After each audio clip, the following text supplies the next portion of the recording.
Coming up this week in work. A law firm marked International Women's Day by sending female clients pink branded ice cream makers. Some recipients loved it, others said maybe next year they could add a hoover and a washing up brush. And an apron. So when does a well-meaning gesture cross a line into completely missing the point? And what if you could have a personal AI assistant that never hallucinates, remembers everything you ever told it, and can answer any question accurately in seconds? Well, it's not ChatGPT, it's not Claude. It does exist, it's completely free. It's like having Mike Ross from Suits. More about how you can become Harvey Specter shortly. Goddamn! Do your goddamn job! And in Truth or Lie, we're looking at the glass cliff. The claim is that when women finally break through to senior leadership, they're more likely to be handed roles that are already failing. So are women being left to pick up the pieces, or is this just a bit of a conspiracy theory? And in this week's Workplace Surgery, one listener asks, how do you manage a close friend who now reports to you and has started undermining you in meetings? This is Truth, Lies and Work, the award-winning podcast where behavioural science meets workplace culture, brought to you by the HubSpot Podcast Network, the audio destination for business professionals. My name is Leanne. I'm a chartered occupational psychologist. My name's Al. I'm a business owner. And together we help organisations simplify the science of work and build amazing workplace cultures. Let's get into it right after a quick word from our sponsors. Hello, welcome back. I got my intro wrong, Leanne. I say, my name's Al. I'm a business owner. I'm here to ask the questions. Oh. I know, I forgot. Anyway. You ask, I answer. There you go. Mm-hmm. That would be a great podcast name. What have you been up to this week, Leanne? I'm asking you this as if I don't know, as if I haven't spent every single waking second with you. There's no undertone there at all. Looking forward to a 4-day week. That's nice. This week? Yeah. Why? It's Good Friday on Friday. Oh, it is. Yeah. It is. So for half of where we live in Bosnia and Herzegovina, there's going to be, people aren't going to be working. The other half are going to be busy doing stuff, aren't they? Yeah, well, I think it's actually a third because I believe that Orthodox Christians have a different date for Easter. Oh, really? I think so. Shall I do some Googling while we're live? While we're live. This is happening live, folks. In case you didn't know, we live in Bosnia and Herzegovina. And if you didn't know anything about Bosnia, then it is kind of split into 3, roughly. God, I'm going to get in trouble for this. But roughly speaking, it's sort of like a third of the country is Serbian Orthodox Christian. A third of it is Christian Croatian, and a third of it is Muslim Bosniak, which makes for quite a cool city, Mostar, because it's kind of split down the middle. So you go one side in Eid, you go one side and there's lights and all kinds of stuff going on. The other side, it's just a bit. As a neutral, yeah, it's a very vibrant, multicultural city to be in. Yes. Anyway, moving on from that. But no, it's true. Orthodox Easter is actually on the 12th of April. They use a Julian calendar and a different calculation for the spring equinox. Is the Julian calendar where you cut it into very, very thin slices? Is that like a Julian? Exactly. Anyway. Shredded. Lee, should we move on? Let's. Okay, so I think it's time for your favourite time of the week. It is time for the news roundup, Leanne. Cue the jingle, Al. Jingle's being cued. What have you seen this week? I think we need some kind of doomsday jingle this week, please, because is anyone else just starting to freak out about the state of the world? Yeah. Like, it's just like one thing after another, isn't it? I don't read the news. And that has helped me massively. I mean, I try not to read too much of the news beyond what's happening in the workplace news, but some things you just can't ignore, Al. Oh, what's happening now? Trump. Oh, God, he's going off on one. What's he done? He's just starting another war and being like, Europe, who's with me? And we're all like, Did you see that thing? I saw it on Twitter. And it's like, it had got a couple of, like, I think there's a French really sort of nerdy dance duo, maybe in their 40s. And it's like Trump going to war, and then it just said the rest of Europe. And these guys are just one having a cigarette and he's a cup of coffee and they're like dancing away to this remix of like 1990 stuff. And that's basically Europe. We're all just drinking coffee and going, carry on, mate. Yeah, you're on your own. Yeah, no, absolutely. So, of course, that's having a massive impact on oil prices, which means petrol's more expensive and energy's more expensive and food's more expensive. And this month in the UK, council tax is going up, water bills are going up. Then there's the whole AI thing. I get emails like from like AI education companies talking about the latest updates. And I'm like, what the actual? What do you mean there's something that can do that? Yeah. I'm starting to wonder if I'm of any relevance and importance to anybody anymore. And then as if it can't get worse, Al, have you heard about the freaking UK cargo theft crisis? What? Somebody who has no business doing it is bobbing around Europe and intercepting UK like lorries and stuffs. And they've stolen like 9 tons of Kit Kats. Oh, I did see that. And 35,000 pints of Guinness. What? How dare you, sir? How dare you, sir? So yeah, we're looking into the Guinness shortage of 2026. Oh man, that's even worse where we live, because occasionally we see Guinness. Hard enough to get anywhere. It's hard enough to get anywhere. Fun fact, we went to Croatia and they had, which is over the border. It's about a 20-minute drive to get over the border. And we saw 2 supermarkets with Guinness. We bought all of it. We bought all of it. All of it. We came back and I think we spent about €100 on Guinness. Yeah. Which I'd love to say we've still got loads left, but we are down to our last 4. We don't have the money to replace it either. So yeah, back on the tea for us. And then, as if it isn't bad enough, there's one thing apart from the news roundup that brings me a lot of joy. Yeah. Scott Mills. I freaking love his breakfast show. What do you mean? What do you mean? He has been sacked for something about like personal conduct. What do you mean? Not Scott Mills. And he's Eurovision. Oh, I know. I'm honestly heartbroken. I think I'm more upset about Scott Mills than I am about the Iran war. Oh, man. I know. The difficulty is that we've got to be so careful this doesn't age badly. Developing story. We don't know anything else about it. We don't know. Just saying as an entertainment form, I enjoy it muchly. Yes, didn't I think Tony Blackburn got sacked because he spoke out in defence of Jimmy Savile, and then he got sacked by the BBC and then he got reinstated. So we have to be careful that we are saying that we are devastated that the news that he is gone. That the content has gone. The content has gone. As content consumers, we'd enjoy consuming that content. But yeah, he might have done something really, really shady. So here's a question: we were talking about last night who was going to replace him. I looked, and according to Betfred, the one that does bets and everything, they said the 2 contenders are Vernon Kay, which we suggested. Yeah. Who else do you think? Sarah Cox. She's my first pick. You reckon she'll go back? I just think it's like, we'll actually talk on this on the show today. When something is in crisis, putting a woman in charge is often a good idea. Right. So, and I'm sure, I know there's some cheating scandal with Vern a few years ago, but I think that all got resolved. But equally, allegedly. Yeah, allegedly. But equally, everything's going to get dragged back up, isn't it? Put Sarah in charge, don't we? Yeah, and as long as Sarah hasn't done anything dodgy. Sarah doesn't do anything. Sarah's a mum. She might have had a lot of fun in the 90s, didn't they all? I was a bit too young myself, but... I had such a crush. I think she was my first proper crush, Sarah Cox. Yeah. Yeah. Also, she's from Bolton as well, which is lovely. Yeah. Anyway, anything else to add to that story? Yes. So if, like me, Al, you're feeling a little overwhelmed at the moment, there is some advice from Dr. Emma Seppälä. Seppälä? Is that Turkish? I believe it's Finnish. Oh. Yeah. And thank you to Dr. Amanda Super. Oh, I love these names. Posting this on LinkedIn. Do go and follow Dr. Amanda. She's also Can I just say Dr. Super? Dr. Super, I know. That's like the best character ever. It's like a cross between it's like a cross between a Mr. Men character and a superhero. Yes. Dr. Super. Dr. Super. Brilliant. Anyway, sorry, go on. So yes, Dr. Emma is a research scientist, psychologist and best-selling author and fancy a faculty member at Yale. She is what a real psychologist looks like, let's be honest.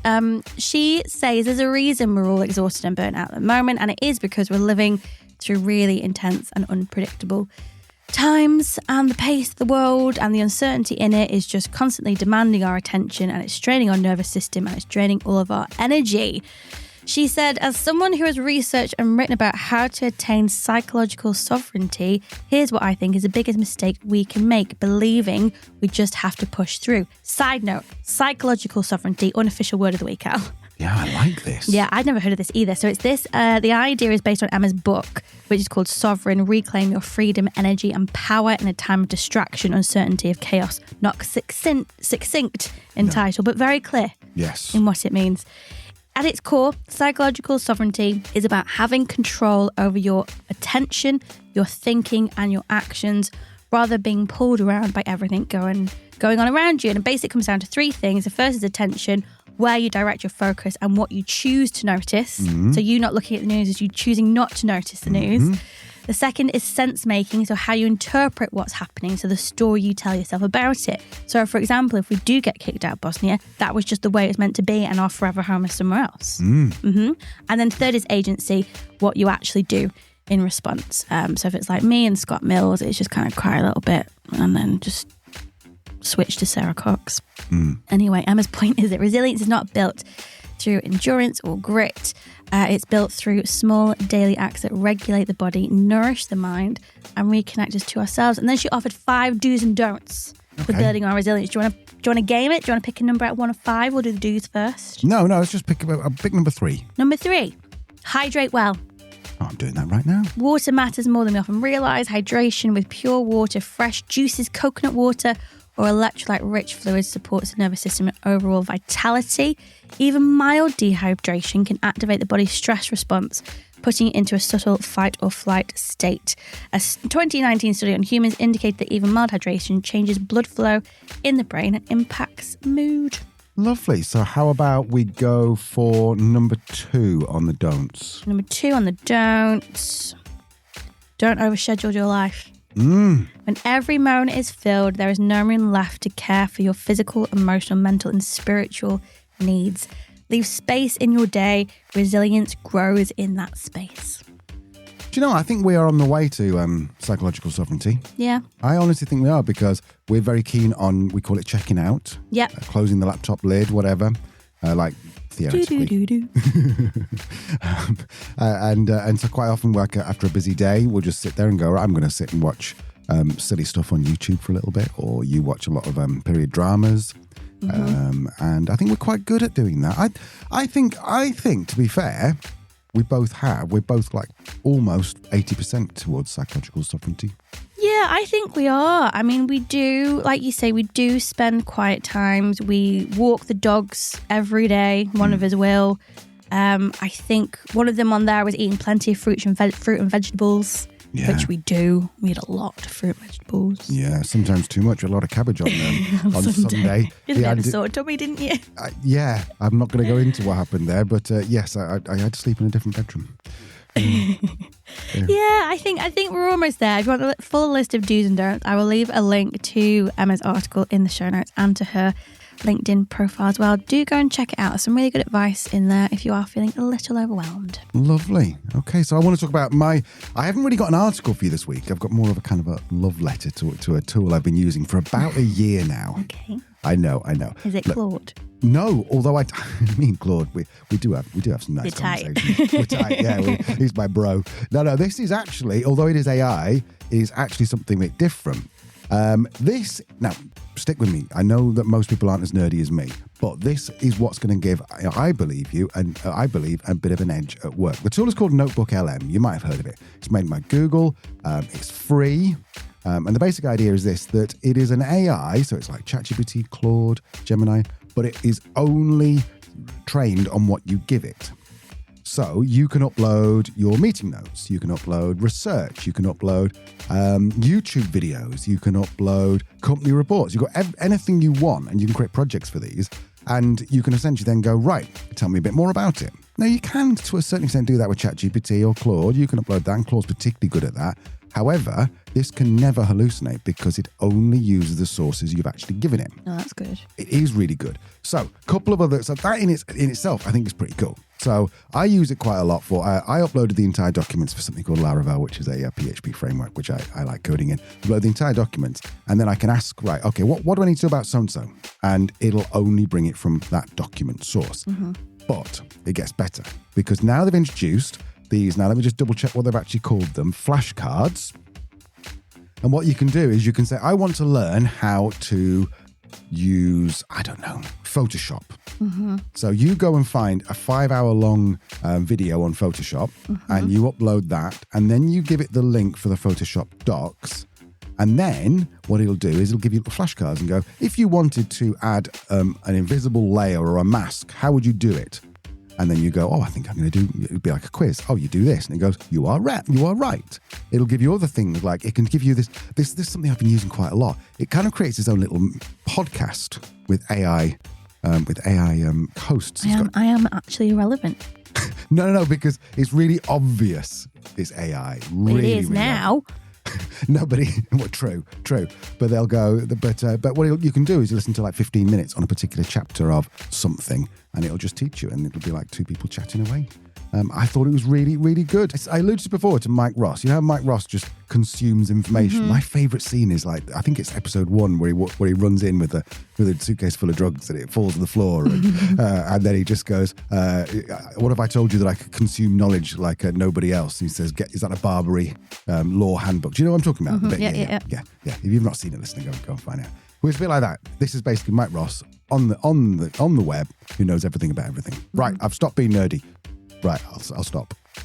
No, it sounds very cool. It sounds very, very cool. Like I say, I guess the only problem is if you're uploading content to it that isn't yours, do you have permission to do that? And I know it's kind of a bit of a grey area at the minute, isn't it? But yeah, I think that's the only thing. No, I think anything that makes learning easier is a good thing, isn't it? I agree. I think it's really cool. I've never tried it myself. I might have a little play with it. You should do. Yeah. Very good. Anyway, what else you see, my love?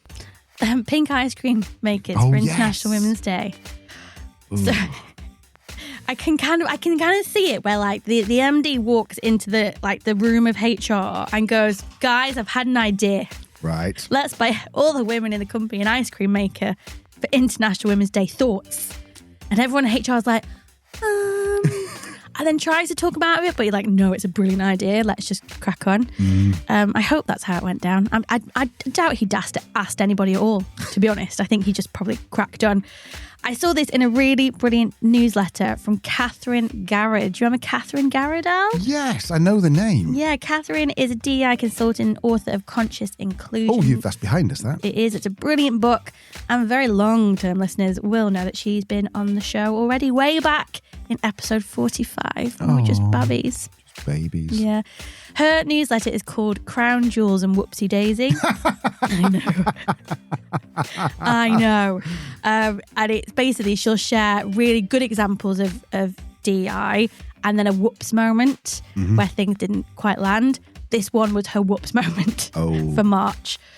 So here is what happened. An offshore law firm called Harney's decided to mark International Women's Day by sending pink branded ice cream makers to female lawyers, clients and colleagues. This came from their managing partner. You can't make it up. His name is Ian Mann. No, it's not. Yeah, it is. Oh, it could have been worse if his first name was Guy, wouldn't it? Oh, imagine. Yeah, Ian Mann. Oh, no. He said it was about celebrating women across their network, and machines retail for about $55 and came with messages like, pamper yourself every day. The reaction was kind of mixed. A couple of people really liked it, calling it the sweetest gift yet. Others weren't so impressed. One comment suggested maybe next year they could throw in a Hoover and a washing up brush before adding, I know Harney's will be working towards equality in the workplace, so why not post about the work you're doing to advance equal participation across your firm and announce your ambition for the coming year? That would be a post I could truly celebrate. Beautifully said. And then Ian Mann, being the tone-deaf dude that he seems to be, replied he's working on a full house cleaning kit for husbands for next Mother's Day. Oh, well, that didn't save it, did it? No. And you know what? This isn't an isolated whoops from law firms. A lot have struggled with the tone. For example, CMS ordered its landlord to take down a beauty display offering Botox to female workers. For International Women's Day? Yep. Nice. Shoesmiths was rightly shamed for getting a panel of men to discuss gender equality. Oh, why? What? I mean, come on. Even if you have no idea, you must go, you've said it all. Do you know what I mean? And then in 2017, a firm called Withers offered female staff half-price salad. Half-price salad? That's oh, man. If there's anything you don't want half-price, it's salad, because you'd be like, well, where you got the salad from? But anyway. Yeah, and I think it's also that it's I think it's a connotation of weight in terms of I see. And figure and looks, man. rather than necessarily just having a poor food item half price. So apparently the firm told Roll on Friday, which I think is the publication this originally appeared in, we were proud to celebrate International Women's Day across all our offices, with each location adopting different approaches to raise awareness about this important day. Right. Mindful of the Give to Gain theme, we held events across the firm, including team lunches and sharing cakes and gifts to celebrate contributions of women across our firm and the wider community. These shared moments reflect our commitment to fostering an inclusive, supportive environment where everyone can thrive and succeed. And this is where Catherine basically took it. So she said it's a classic example of inclusion being reduced to branding and merch instead of anything meaningful.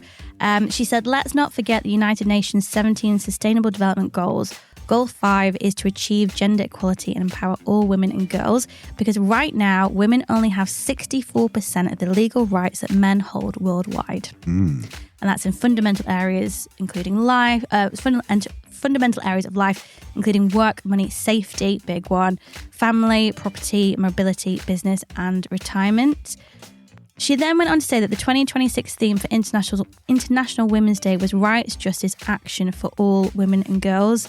And that's what made the pink ice cream maker a little bit off. It's just such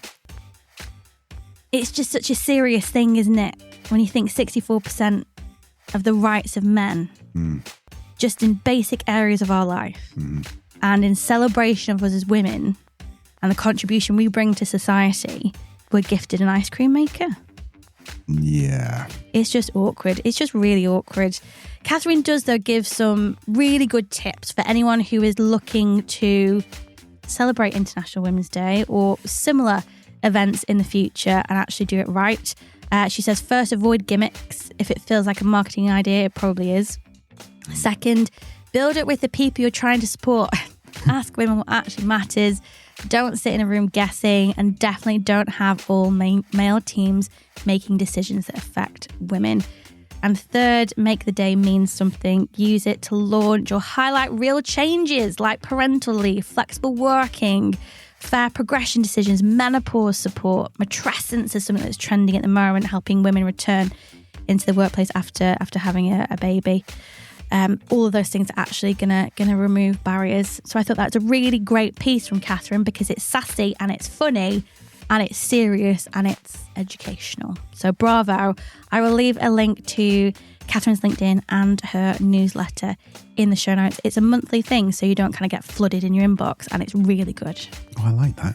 Talking of monthly things, your LinkedIn AF must be out soon. That must be tomorrow. Tomorrow. I know. If you're not subscribed to that, then people say very nice things about that as well. Okay, so I think that's it for the news roundup. We will be back after the very short break. Felt like a heavy one, that. I feel a bit exhausted. Yeah, I know.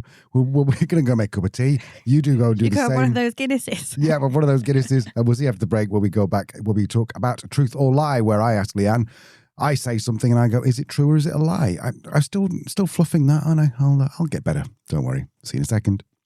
Welcome back to Truth or Lie. It's that time of the week where we take a popular workplace theory and ask if the research actually backs it up. This week, looking at a phrase that I've only just come across quite recently called glass cliff. Now, I've heard of the glass ceiling, and you probably have too. And just in case you haven't, that's what they describe as an invisible barrier that's said to stop women from reaching the most senior level of an organisation, no matter how qualified they are. The glass cliff, kind of similar idea, but basically what they're saying is that women are more likely than men to be appointed into roles that are already in trouble. So they break through the glass ceiling, but then just to go off the cliff at the other end. Lee, have I described that correctly? And is this true, or is this actually a lie? You have described it correctly, yes. And it kind of sounds almost like it could be a bit of a conspiracy theory, doesn't it? That we're just kind of setting women up to fail. The story of where this came from is actually quite interesting as well. It's a good example of psychologists seeing something in the news and going, we'll be the judge of that. So in 2003, this goes back a long, long time, a journalist at the Times wrote that companies appointing women to their boards were seeing their share prices fall. And the implication was basically that female leaders are bad for business. Right. So then Michelle Ryan and Alex Haslam entered the chat. They're psychologists at University of Exeter. And they looked at the same data but asked a different question.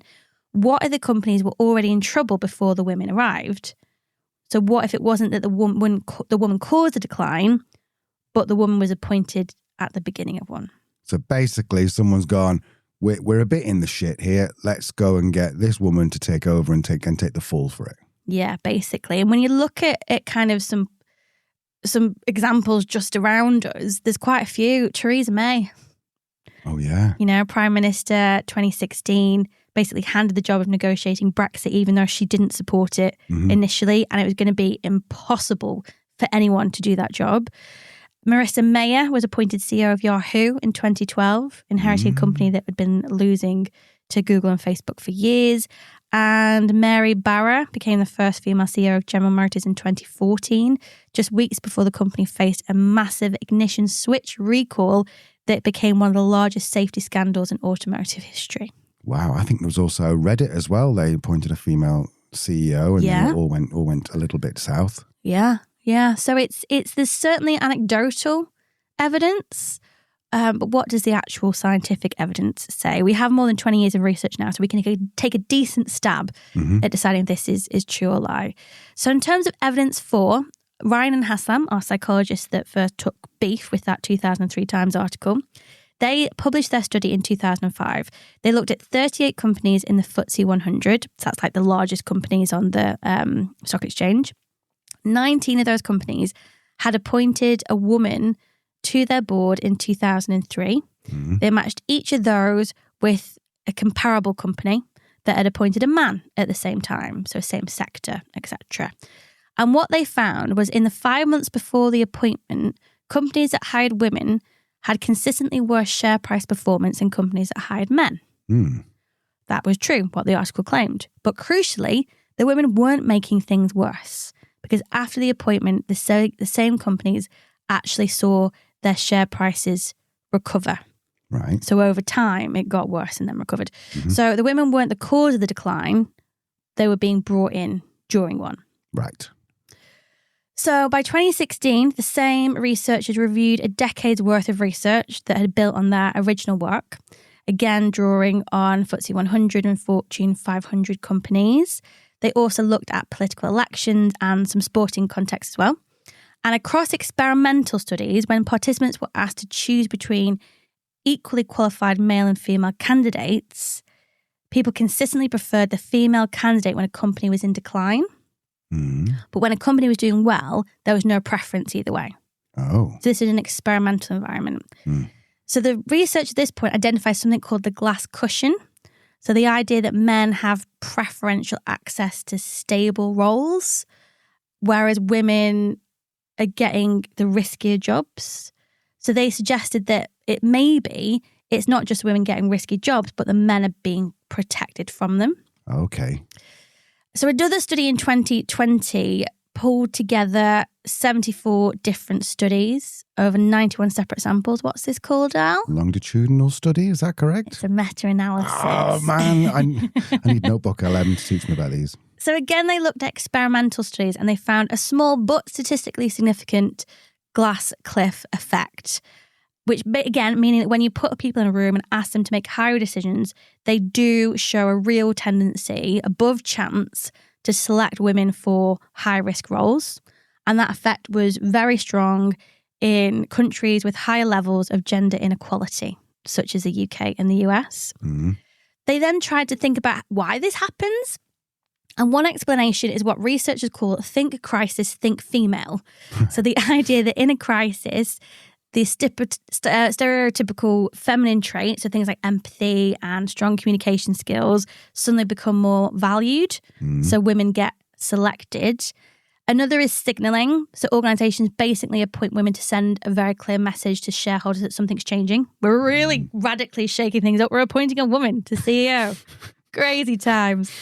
And the third is the uncomfortable one, that perhaps women are sometimes selected as scapegoats. So they're brought in to absorb the blame for the decline, and then a man will come in and save the day. A more recent Lit review also found that female CEOs have a significantly shorter average tenure than male CEOs. So they have about 7 years compared to about 9.5 from men. And finally, a study of women in the Tunisian public sector found that those placed in glass cliff positions, unsurprisingly, showed higher rates of burnout, with self-confidence taking a direct hit. So yeah, the picture that emerges across the research really is that women aren't just underrepresented at the top. Some of the positions they do reach come with a lot of risk. Okay, so is there any evidence to show that this is not true? There is some evidence that tells a slightly different story. So the most direct challenge comes from some psychologists called Adams, Gupta and Leith. Just wanted to say Gupta. Gupta, it's a nice name. Yeah. In 2009, they set out to test the glass cliff specifically for CEO appointments in the United States. So they looked at 48 female CEOs across the S&P 500 and mid-cap and small-cap companies, and they did it over a long period of time, 92 to 2004, and they compared that to 1,300 male CEO appointments in the same industries to try and get a direct comparison. They found no evidence of a glass cliff. In fact, in the 120 days before appointment, the same price performance of companies hiring women was actually slightly better. Sorry, the share price performance of companies hiring women was slightly better than those hiring men, not worse. Okay. So it's actually flipped around. But when they adjusted for kind of broader market conditions, there was no significant difference either way. The effect just completely disappeared. But they did 1992 to 2004, which is a different period, which the previous psychologists which did 2003 to 2016. True that. So with a lot more crisis. A lot more crisis and probably significantly more women in leadership. Yeah, very, very true. Anyway, sorry, maybe love it when you start thinking like a scientist. You're absolutely right, Al. You're absolutely right. Okay, so what else we got? The 2020 meta-analysis that I mentioned, the same one that found overall support for a glass cliff, also contains a very important caveat. So they ran 3 different types of tests, basically. One looking at real-world appointment data, one looking at experimental studies where participants rated candidates, and one looking at experimental studies where the participants actually selected a candidate.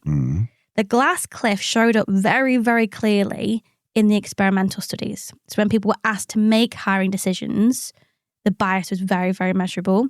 But when they looked at real-world appointment data from across businesses, the result was statistically significant, meaning that the pattern was strong enough to rule out that it was just down to chance, but it wasn't as strong.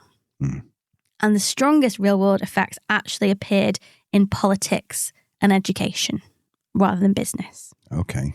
So this may be kind of one of those things where, because it's not a massively strong thing, it exists, but it's much easier to detect in experimental settings where lots of things are controlled than just in the general world. Geography matters as well. So the same meta-analysis found that the glass cliff was larger in countries, as we said, with higher gender inequality like the UK and US. It wasn't found in countries like Germany and Switzerland in some study designs.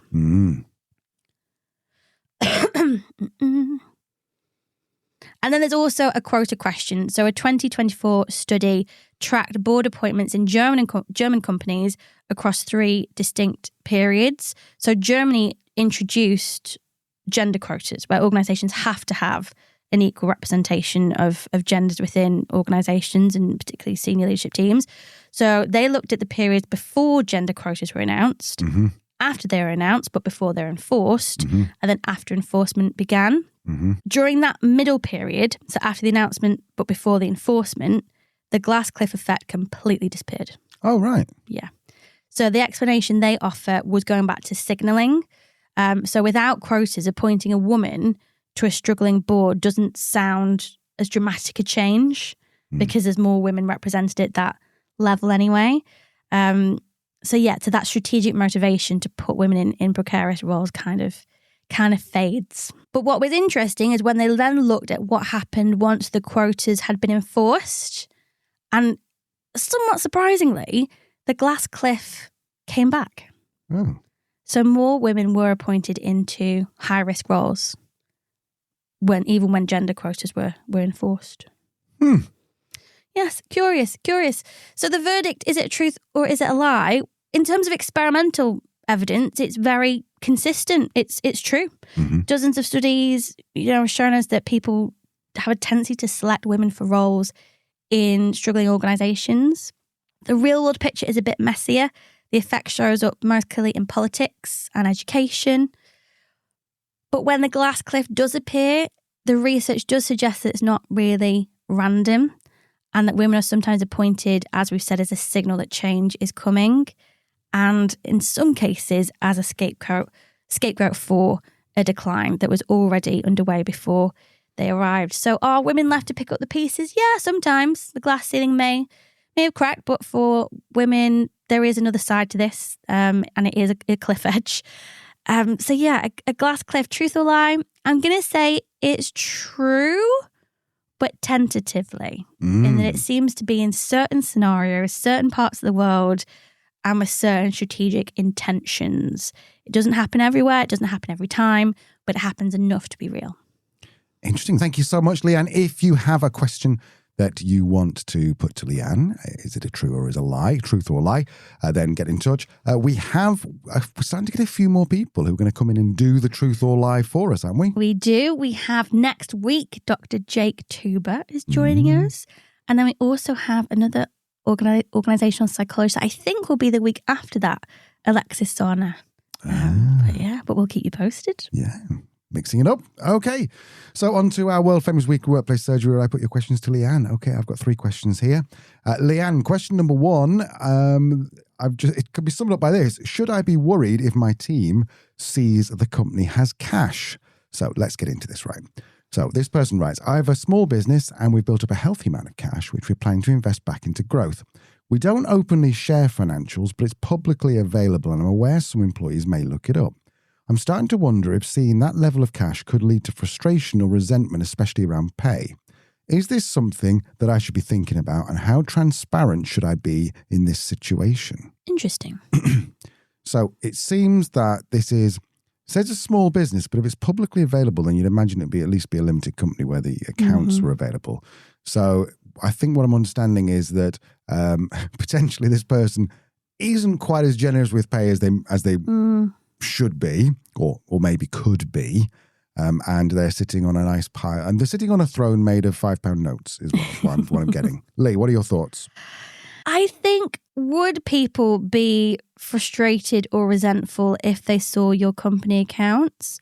Only, as Al suggested, you're not paying them enough. You're not, the recognition isn't there. They're not invested in the growth of the organisation. I think if you're treating people well and you're benchmarking your salaries against other businesses in a similar sector, and you're doing that with benefits as well, and you've got clear progression opportunities and development opportunities, then I don't think anyone would be too concerned by knowing their organisation is in a healthy cash position, especially in these times. That's going to be good news that the business is stable. It could be worth having a little bit more transparency around this. It's not like you're the parent and your employees are the children. If they're contributing to the commercial success of your business, it might be wise to let them in on how the company is performing. If you are holding that cash back for a particular reason, you say to invest back into growth, maybe share with them how you plan to invest into growth. Because a lot of people, again, especially in these times, would be very excited to be working for a high growth business with future plans and ambitions that they can be a part of and share and develop alongside. So I think this is really, really about you doing a little bit of introspection and realizing that you are now heading a company that has responsibilities to its people, but also has an opportunity to engage them in this process of growing your business. And what we know from all the literature is that the more you do that and the more people are invested and the more they feel connected to what the organisation is trying to do and they feel like they're recognised and they're paid fairly, they are going to stay and ride that growth wave with you the entire time. So my thought would be to think about being a little bit more transparent once you have maybe done those exercises, and I'd say transparently with the team as well, to benchmark what you're doing around salary and benefits and professional development and stuff like that. Totally agree. If you're in a great position and you have a load of cash and you are going to grow, that's an exciting thing to share with your team, that we are growing. This is what we're going to do. And if you have been a little stingy with your salaries, and you say, right, so if we grow and we hit this thing, then we can give everyone across the board a 10% pay rise. Great. Okay. And then you're not taking out of cash, you're taking out of revenue, extra revenue. So that makes perfect sense. I do slightly worry that this person is a little selfish and is going, I want to keep all the cash for myself and I want to pay the least I possibly can. If that is you, my friend, I'm not sure really that we can help you with that, because you can't have your cake and eat it.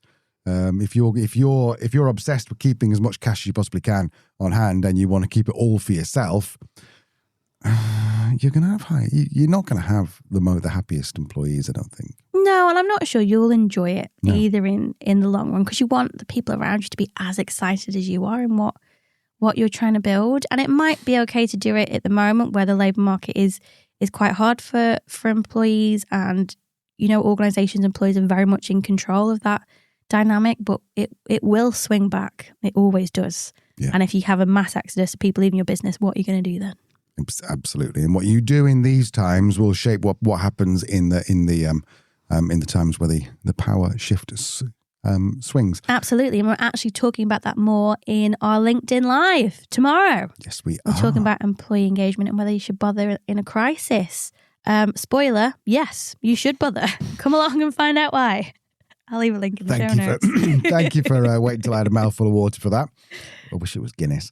Okay, so question number 2. How do you manage a friend who now reports to you? This person writes, I was promoted 6 months ago to manage a team that I used to be part of. Most people have been great, but one colleague who used to be a close friend started undermining me. Jokes in meetings, dismissive comments, and acting like I got lucky. I don't want to lose the friendship, but I also can't let it continue. Okay. How do you handle this without turning it into a formal issue or losing them completely? This person sounds conflicted. The reason I pause there is I don't want to lose the friendship, but I can't let it. Oh, I see. I'm sorry, I misread that. I don't want to lose the friendship, but I can't let this behavior continue, I think is what I think I misread that. So Leanne, this person doesn't want to make it a formal issue, but also needs to knock this on the head. Thoughts? I think, first of all, prepare yourself that this friendship may already be over. And also, is it a friendship that you want? Yeah. That a close friend who's now undermining you and making jokes about you and dismissive comments and saying that you're lucky? No. Do you want somebody like that to be your friend? I wouldn't want someone like that. I wouldn't want someone like that either. So I think that's the first thing, is maybe realising this personal relationship is probably already ended. Mm-hmm. And what we're looking to do now is recover it into some form of civil workplace relationship. Yeah. And that all comes down to just having difficult conversations. And we've talked about that before, really. Before you have the conversation, be really clear on what your goal is. What outcome do you want? Is it that you just want them to be better behaved in meetings? Check as well in terms of your mindset. So your aim is to understand, not necessarily win. They might continue that behavior and you will have to escalate it. So at this point, you're just trying to gain understanding about what their issue is, and think about how they might react as well. I can't imagine they're going to react well. With that in mind, what I sometimes have done before conversations like this, or after conversations like this, when I've seen them react badly, is actually talk to a peer about it. So like another manager on another team, and say, I'm going to have this conversation, et cetera, or somebody in HR, just to kind of give them kind of an idea of like, I'm not escalating this formally, but just so you know, I'm having a difficult conversation with such and such. Just want to make you aware, should things escalate, can be quite useful. In terms of the conversation itself, just being very clear and calm, write down the main points you want to cover, avoid any kind of really exaggerated language, like you're always undermining me, you're always joking in meetings. Rather try and pick up specific facts of certain conversations. So in the meeting we had last Tuesday about this client, I felt undermined when you said this. Was that your intention? What didn't I understand about that situation? Be curious, lean into it, ask these open questions and listen properly. Do not get defensive yourself. This is a fact-finding mission for you, really. Then if this person is responding well to the conversation in that they're not completely clenching up or getting very angry, you can start to look at kind of problem solving, more efforts. Again, you might want to take a break and come back to this if somebody has reacted very badly. But that's just really looking at solutions together. So if they're undermining you, is that because they feel they have better ideas but they can't express it in a way that they used to be able to before when you were a colleague? Is it that you're unawarely making their job much harder because of something in a process that you've changed? There could be 100 reasons, and it could just come down to spite that they're jealous. But there might be something that actually in the work scenario you can do to fix it. And then, agree what that is, set some clear actions, next steps, and try and end it on some kind of positive and respectful note. And then you just got to check in and see if those things change. And if the behaviour doesn't change, you are going to have to escalate it, because that's just going to, in the long term, have a negative impact on the performance of your team, which is going to look bad on you. So approach it like an adult, try and have this conversation, be curious, try and figure out if there is anything you can do to actually make this person's job easier, and go from there. But just prepare yourself that this might be something that does need to be escalated at some point. And I've been there. I've been in situations where, you know, I've kind of had a bit of a leapfrog thing going on with someone who started as my colleague. They became my boss. I later became them. We were peers. I later became their boss. And it was awkward at times, but her performance was brilliant, and that made us both look good. So, you know. And it's not that you fell out, but it's just you weren't civil. friends. You weren't friends. We'd gone from being very close friends to really just kind of civil colleagues. So it sounds like that's unfortunately the end of your friendship, but hopefully the beginning of a new relationship. Okay, so last question here, Leanne. How far should I go with employee benefits? I run a small growing business with a fully remote team. Oh, good for you. Try to be as flexible as possible. Just treat people like adults so they can do things like appointments and school runs. We already offer things like private healthcare for a year after a year, and performance-based bonus. But recently the team have asked for more, things like birthday leave, well-being days, gym allowance, working from home, stipends. I want people to feel valued and looked after, but I'm also conscious that what feels manageable and what might become expensive as we grow. So how do you strike the balance between being a good employer and keeping things sustainable? Lee. Yeah, good question. Good question. I would want to dig a bit deeper into why people are asking for the things they're asking for. I mean, birthday leave, that's always nice. Personally, I've never had birthday leave as a perk, but I've always taken my birthday off, and it's always been approved. So I think that could be a kind of a workaround like that, in terms of, look, the actual cost of increasing annual leave by one more day is more significant than you might imagine. But if we made an agreement that if you request your birthday off, then it's automatically, approved. There's no question to it, because then that money will allow us to invest in other things. Gym allowances, maybe. Work from home stipends. I think this is actually one that you should probably look into, because if you have a remote company, this is as much, isn't it, about making sure that people are, from a health and safety perspective, okay? So in terms of, do they have an ergonomic chair and keyboards and monitors and etc. And you can do a risk assessment with them fairly easily, virtually, and then you can look at kind of having set equipment recommended. That might also be a conversation for occupational health, potentially, in terms of advisory that you should be doing, because you don't want people going off because they've got a really sore back because they've got a crappy chair and they're looking down at their laptop. That might be worth looking into, because absenteeism is expensive. Wellbeing days, I'd want to ask why they want wellbeing days, because prevention is better than reaction or cure. So if they're starting to feel that is it they just want some time to invest in wellbeing? Is it that they're feeling burnt out and they're quite stressed? A better solution might be looking at how we can actually support our employees proactively with their well-being, in terms of setting hard boundaries, making sure somebody isn't logging on late at night. We know in remote work environments that is a massive risk. People do work longer hours. So setting some hard boundaries from your perspective on that can be really useful.